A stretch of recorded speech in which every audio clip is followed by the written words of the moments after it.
ఇటు బీఆర్ఎస్ 10 ఏళ్ల పాలనలో ఒక్క గ్రూప్ 1 పరీక్ష కూడా నిర్వహించలేదన్నారు కాంగ్రెస్ ఎమ్మెల్సీ జీవన్ రెడ్డి. నోటిఫికేషన్లో ఇచ్చిన షెడ్యూల్ ప్రకారం పరీక్షలుంటాయన్నారు. అయితే జీవన్ రెడ్డికి కౌంటర్ ఇచ్చారు BRS MLA Kaushik Reddy. Group 1 exam సంబంధించి 1:50 బదులు 1:100 చేయాలని చెప్పని డిమాండ్ చేయడం చూస్తుంటే అసలు ఆయనకు ఈ రిక్రూట్మెంట్ చేయాలని ఉందా లేకుంటే చేయకూడదని ఉందా? అంటే ఏ విధంగా మీరు కాంపిటేటివ్ క్యాండిడేట్స్ పిలవడం దొరుకుతుంది అనేది know where in the nation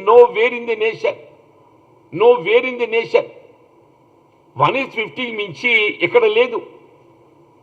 in most of the states ఇది 1:10 1:15 అట్లుంది.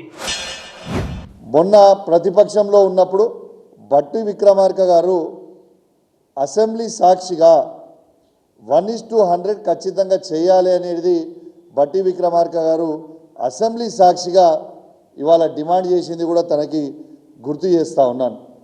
ఇవాళ మరి మీరు అడిదిక్కున్నప్పుడు ఒక మాట ఇడిదిక్కున్నప్పుడు ఒక మాట మాట్లాడడం నిజంగా చాలా బాధాకరం అని చెప్పి సందర్భంగా తెలియజేస్తూ ఉన్నాను.